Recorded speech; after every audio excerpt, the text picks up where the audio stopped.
পাঁচটা খুঁটির মধ্যে এটাকে দুইভাবে বিভক্ত করা হয়েছে, ভাগ করা হয়েছে। এই পাঁচটা ফরজ সবার উপরে, কিন্তু পাঁচটা ফরজ নয়। এটাকে দুই ভাগে ভাগ করা হয়েছে।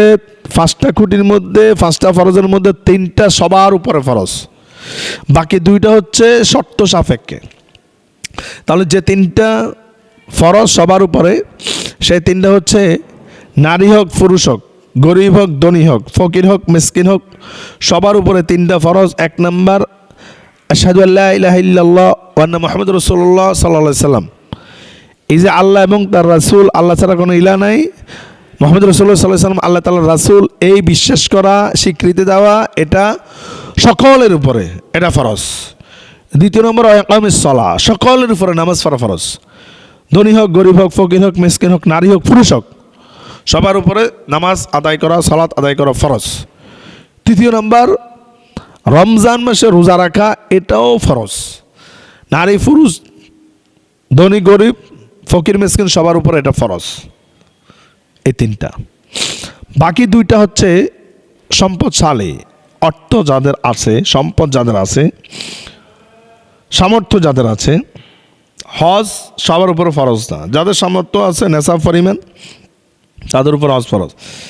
সামর্থ্যবান ব্যক্তি জাকাত দিবে, যাদের সামর্থ্য নাই তারা জাকাত গ্রহণ করবে। এতে করে সম্পর্ক তৈরি হবে, সুন্দর মধুর সম্পর্ক তৈরি হবে। যারা সামর্থ্যবান, যাদের টাকা আছে পয়সা আছে, তারা হজ করবে, তাদের উপর হজ করা ফরজ। যাদের টাকা নাই, যাদের সামর্থ্য নাই, তাদের উপর কিন্তু হজ ফরজ নয়। আবার আপনার সামর্থ্য হয়েছে, সামর্থ্য হওয়ার পর আপনি হজ করেন নাই, যখন আপনার সামর্থ্য হয়েছিল আপনার উপর তখন হজ ফরজ। যখন আবার আপনার থেকে সামর্থ্য চলে গিয়েছিল, তখন কিন্তু আবার হজ কিন্তু ফরজ না। কিন্তু যেই মুহূর্তে সামর্থ্য ছিল, ওই মুহূর্তে যদি আপনি হজ না করে থাকেন, এর জন্য কিন্তু আপনাকে গুনাহগার, আপনাকে আল্লাহর কাছে জবাবদিহি করতে হবে, জবাব দিতে হবে। তার মানে এই রোজা ফরজ করেছেন আল্লাহ তাআলা এই জন্য যেন আমরা রমজান মাসে বেশি বেশি করে ইবাদত বন্দেগী করতে পারি, মুত্তাকি হতে পারি, তাকওয়াবান হতে পারি। আল্লাহ তাআলা ইন্নাল্লাহা ইউহিব্বুত তাওয়াবিন ওয়া ইউহিব্বুল মুতাত্তাহিরিন, যারা তাওবাকারী এবং কি যারা পবিত্র, তাদেরকে আল্লাহ তাআলা মহব্বত করেন, ভালোবাসেন।